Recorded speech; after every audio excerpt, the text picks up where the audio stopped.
দেখেন আমি এখন যেখানে হাত দিয়ে ধরে আছি এটা হলো একটা আর্থিং রড বা গ্রাউন্ডিং রড যেটা বলে থাকেন এটা।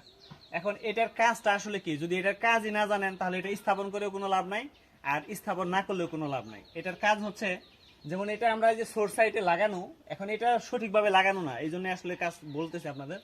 যাদের এরকম লাগানো আছে তাদের ঠিক আছে, সমস্যা নাই। কিন্তু এখানে দেখেন এইভাবে যদি এখানে এটা দিয়ে রাখেন তাহলে এটা কি, মানে এটা কি হলো, এটার সাথে কোনো কানেকশন আছে, কিছু আছে নাই। তো এখন এটার মধ্যে দুর্ঘটনা ঘটবে কিভাবে, যখন দেখবেন ওই যে খুঁটি থেকে যে তারটা আসছে ওই তারের নিউট্রালটা যখন ছিঁড়ে যাবে বা কেটে যাবে, কোনোভাবে আউট হয়ে যাবে, তখন এখানে বিদ্যুৎ চলে আসবে। ব্যাক পিটের যে বিদ্যুৎটা ব্যাকে, ওই ব্যাক ফেরত বিদ্যুৎটা এখানে আসবে, আসলে পরে এখানে যে ধরবে সে মারা যেতে পারে, দুইটা ধরবে বা যে কোনো একটা ধরবে, সে অ্যাক্সিডেন্ট করবে। এখন কিন্তু হয়তো তো বাজারে কিন্তু এই ধরনের অনেক ধরনের তার পাওয়া যায়, এই গ্রাউন্ডিং সেট কিন্তু, গ্রাউন্ডিং রড কিন্তু পাওয়া যায়।